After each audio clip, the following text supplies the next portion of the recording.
सरू अपने बड़े भाई गुड्डू के साथ ट्रेन में कोयला चोरी कर रहा होता है। दरअसल ये लोग बहुत गरीब हैं, इन्हें अपनी गुजर बसर के लिए चोरी करनी पड़ती है। ये दोनों ट्रेन से बहुत सारा कोयला चोरी करते हैं और उस कोयले को एक दुकान में बेचने के लिए जाते हैं। उसी दुकान में जलेबियां भी बन रही होती है। सरू अपने बड़े भाई से कहता है कि मुझे जलेबी खानी है। उसका बड़ा भाई कहता है कि एक दिन मैं तुम्हें जलेबी जरूर खिलाऊंगा। उसके पास इतने पैसे नहीं है कि वो अपने छोटे भाई को जलेबियां खिला सके। सरू कहता है कि एक दिन हम दुकान की सारी जलेबियां खरीद लेंगे। अब कोयले के बदले में थोड़ा सा दूध दिया जाता है और ये दोनों भाई खेलते हुए अपने घर वापस पहुंच जाते हैं, जहाँ पर सरू और गुड्डू की एक छोटी बहन भी है। ये तीनों अपनी माँ के साथ रहते हैं। सरू की माँ अपने दोनों बच्चों से पूछती कि वो दूध कहाँ से लेकर आए, लेकिन वो इस बात का कोई भी जवाब नहीं देते। उसी रात को सरू का भाई गुड्डू काम पर जा रहा होता है। सरू कहता है कि मैं भी तुम्हारे साथ काम पर चलूंगा। उसका भाई कहता है कि तुम मेरे साथ नहीं चल सकते क्योंकि काम पर बोरियां उठानी पड़ती है और इस काम के लिए तुम बहुत छोटे हो। सरू अपने सिर के ऊपर चेयर उठाकर दिखाता है, साथ ही साथ वो साइकिल भी उठाने की कोशिश करता है। सरू कहता है कि मैं कोई भी काम कर सकता हूँ। सरू की जिद करने पर उसके भाई को उसे अपने साथ ले जाना पड़ता है।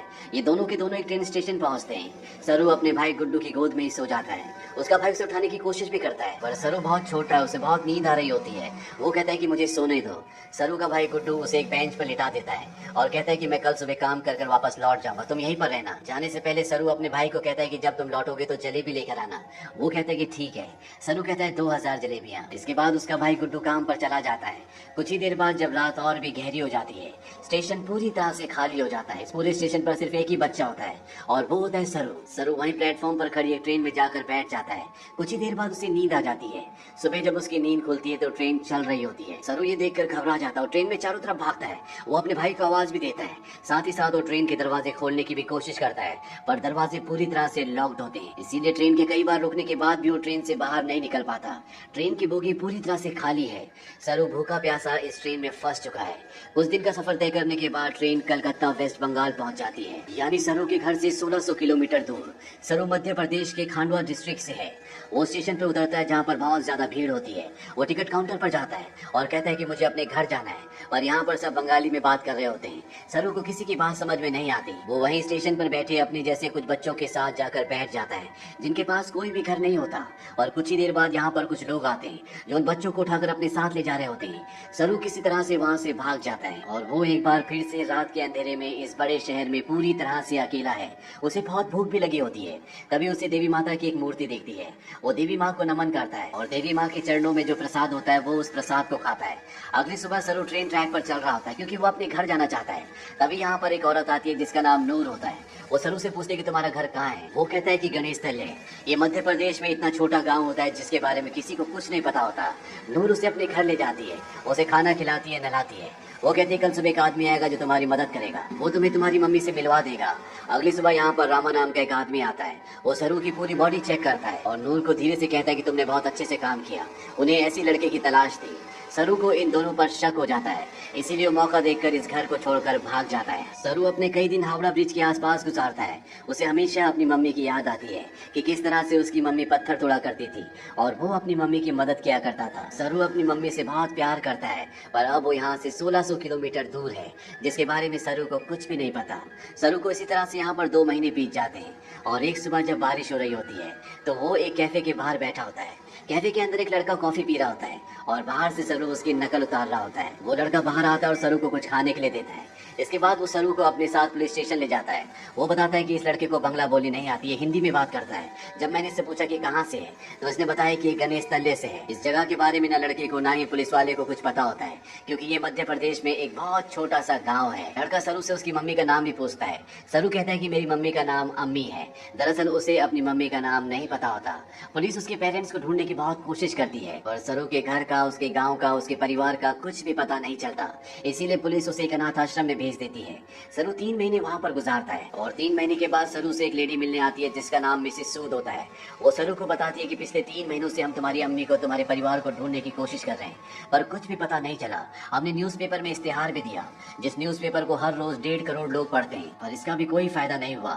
सरू कहता है कि मेरा घर यहाँ से बहुत दूर है, मैं अपनी अम्मी के पास, गुड्डू के पास जाना चाहता हूँ। मिसेस सूद कहती कहती कि हमने हर जगह तलाश करने की कोशिश की, अब इंतजार का कोई फायदा नहीं है।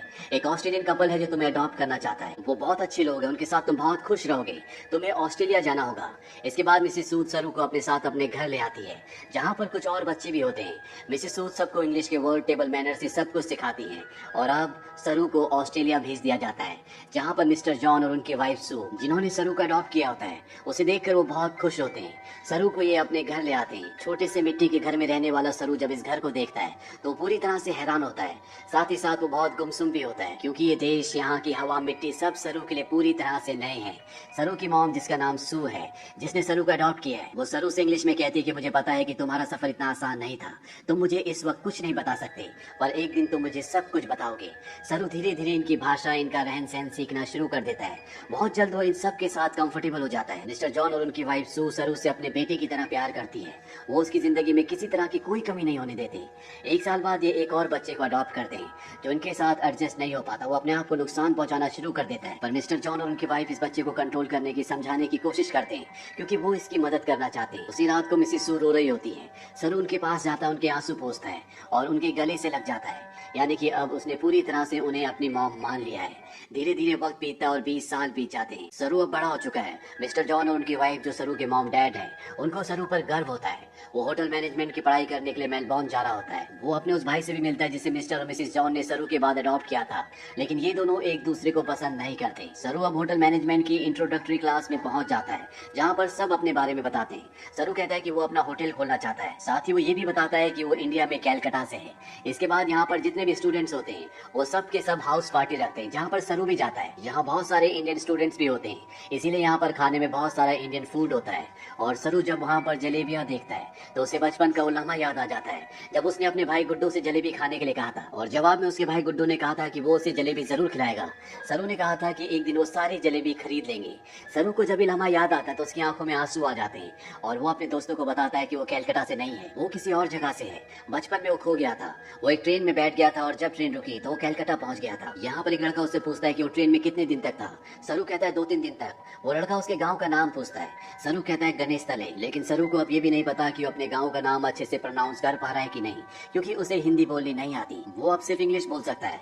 यहाँ पर एक लड़का उससे कहता है कि कैलकाटा के हावड़ा ब्रिज से, जहाँ पर तुम बचपन में पहुंचे थे, अगर वहाँ से हम टाइम और ट्रेन की स्पीड को कैलकुलेट करें और वापस जाए तो हम तुम्हारे गाँव के आसपास के रेडियस में पहुंच सकते हैं। यहाँ पर एक लड़की उसे गूगल अर्थ के बारे में बताती है। वो कहती है गूगल अर्थ के सहारे तुम दुनिया की किसी भी जगह को ढूंढ सकते हो, पर सरू इस बारे में और ज्यादा बात करने से मना कर देता है। इसके बाद ये पार्टी से निकल जाते हैं। सरू के साथ एक लड़की भी होती है जिसका नाम लूसी होता है। ये दोनों एक दूसरे की तरफ अट्रैक्टेड होते हैं, इसीलिए रात को ये दोनों एक दूसरे के फिजिकली बहुत क्लोज हो जाते हैं।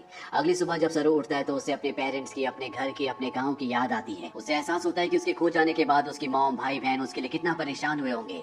इसीलिए गूगल अर्थ एप्लीकेशन के जरिए, साथ ही साथ स्टेशन से अपने घर की जो दूरी होती है उसकी कैलकुलेशन करके हर तरह से अपने गाँव गणेश तले को ढूंढने की कोशिश करता है, पर उसकी सारी कोशिश पूरी तरह से बेकार हो जाती है। धीरे धीरे वक्त बीतता और 3 साल बीत जाते हैं। लूसी का और सरू का रिश्ता अब और भी गहरा हो चुका है। ये दोनों एक दूसरे से बहुत प्यार करते हैं, पर सरू आज भी अपने परिवार के लिए परेशान है। उसे कई बार अपने भाई की छवि दिखती है। उसे एहसास होता है कि उसका भाई उसे कह रहा है कि उसे घर चले जाना चाहिए। सरू अपने परिवार की यादों में, उन्हें ढूंढने में इतना खोया होता है कि धीरे धीरे वो लूसी से अलग हो जाता है।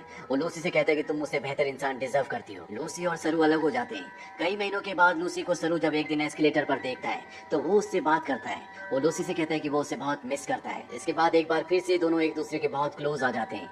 लूसी सरू से कहती है कि तुम्हें अपनी मॉम के पास जाना चाहिए, उन्हें तुम्हारी जरूरत है। सरू अपनी मॉम के पास जाता है जिनकी तबीयत खराब होती है। सरू को आज तक ये लगता था कि उसकी मॉम ने उसे इसलिए अडॉप्ट किया क्योंकि वो कभी माँ नहीं बन सकती, पर सरू को बताती है कि मैं माँ बन सकती थी, पर मैंने और तुम्हारे डैड जॉन ने डिसाइड किया था कि हम 2 बच्चों को अडॉप्ट करेंगे, क्योंकि इस दुनिया में बहुत सारे ऐसे बच्चे हैं जिन्हें माँ बाप की, परिवार की जरूरत है। वो सरू को अपने बचपन का एक एक्सपीरियंस भी बताती है। वो कहती है कि मेरे डैड बहुत ज्यादा अल्कोहल पीते थे, वो एक अच्छे इंसान नहीं थे। मैं हमेशा डरी डरी रहती थी, और एक दिन जब मैं अपने घर के पीछे गई तो मैं चाहती थी कि धरती मुझे निगल ले। तभी मुझे खेत की दूसरी तरफ एक बच्चा दिखा जिसकी ब्राउन स्किन थी, और अगले पल वो बच्चा मेरी साइड में खड़ा था। उस पर मुझे एहसास हो गया कि अब मेरी जिंदगी में सब कुछ ठीक होगा। फिर तुम और तुम्हारा भाई मेरी जिंदगी में आए, लेकिन अब तुम मुझसे बात नहीं करते, मुझे तुम्हारी जरूरत है। सरू को यहाँ पे एहसास होता है कि उसे अपनी मॉम का साथ देना चाहिए, और साथ ही वो अपनी बायोलॉजिकल मदर को भी ढूंढना चाहता है, अपने भाई को ढूंढना चाहता है। इसीलिए एक बार फिर से वो गूगल अर्थ पर अपने गाँव को ढूंढने की कोशिश करता है, और जब वो इंडिया के अलग अलग हिस्सों को जूम करके देखता है तो उसे वो जगह दिख जाती है जहाँ पर उसकी मॉम पत्थर तोड़ा करती थी। इसके बाद वो धीरे धीरे आसपास के पूरे एरिया को सर्च सर्च करता है और उसे अपना गांव, जिसका नाम गणेश तलाई है, वो मिल जाता है। उसे पता चल जाता है कि उसका गांव मध्य प्रदेश के खांडवा डिस्ट्रिक्ट में है। इस बात से बहुत खुश होता है। वो ये बात लूसी को और अपनी मॉम को भी बताता है। उसकी मॉम भी उसके लिए बहुत खुश होती है, क्योंकि उसकी मॉम और उसके डैड चाहते हैं कि वो इंडिया जाकर अपने परिवार से मिले। सरू अब भारत आ जाता है और वो उस जगह पहुंच जाता है जहाँ पर उसने अपना बचपन बिताया था। वो धीरे धीरे बचपन की यादों से आगे बढ़ता हुआ उस घर तक पहुंच जाता है जहाँ पर बचपन में वो अपनी मॉम, अपने भाई और अपनी बहन के साथ रहा करता था। पर अब इस घर में कोई भी नहीं रहता।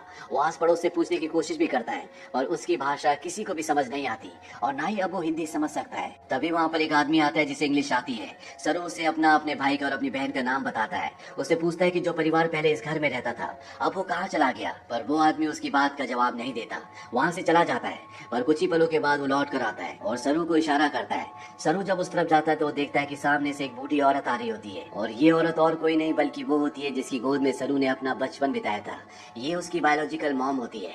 वो उनके गले लगकर बहुत रोता है। सरू की मॉम आज तक इस गाँव को छोड़कर इसीलिए नहीं गई थी क्योंकि उसे यकीन था कि एक दिन उसका बेटा लौट कर जरूर आएगा। सरू की बहन भी यहाँ पर होती है। वो अपनी बहन को अपने गले से लगा लेता है, पर सरू अपने भाई से मिल नहीं पाता। उससे पता चलता है कि जिस रात वो अपने भाई के साथ काम पर गया था, पर सरू को नींद आ रही थी, इसीलिए उसके भाई ने उसे बेंच पर सुला दिया था। और जब उसका भाई जा रहा था तो सरू ने अपने भाई से कहा था कि सुबह जलेबी लेकर आना। उसी रात को उसके भाई गुड्डू की एक ट्रेन दुर्घटना में मृत्यु हो गई थी। यानी कि एक माँ ने एक ही रात में अपने दोनों बेटों को खो दिया था। पर उसकी उम्मीद, ईश्वर पर उसकी आस्था थी, जो इतने सालों तक वो अपने छोटे बेटे सरू का इंतजार करती रही। और आज 25 सालों के बाद उसका बेटा वापस लौट आया। सरू इसके बाद ऑस्ट्रेलिया में अपने मॉम और डैड को कॉल करता है। वो उन्हें बताता है कि मुझे मेरा परिवार मिल गया, पर इससे कुछ भी नहीं बदलता। आज भी आप मेरे लिए वही हो जो पहले थे। आप मेरे मॉम डैड हो। इसके बाद सरू उन सभी जगहों पर जाता है जहाँ पर वो अपने भाई के साथ खेला करता था और इन जगहों पर जाकर उसे अपने बचपन की याद आ जाती है जब वो इन्हीं रास्तों पर अपने भाई के साथ चला करता था। सरू को यहाँ पर एक और बात पता चलती है कि उसका नाम सरू नहीं बल्कि शेरू है, जिसका मतलब होता है लायन। अंत में हमें कुछ रियल फुटेज दिखाई जाती है जिसमें सरू के वो माँ बाप जिन्होंने उसे अडॉप्ट किया था वो इंडिया आते हैं। इंडिया में सरू की जो असली बायोलॉजिकल मॉम होती है वो उन्हें अपने गले से लगा लेती है। तो ये थी सच्ची कहानी।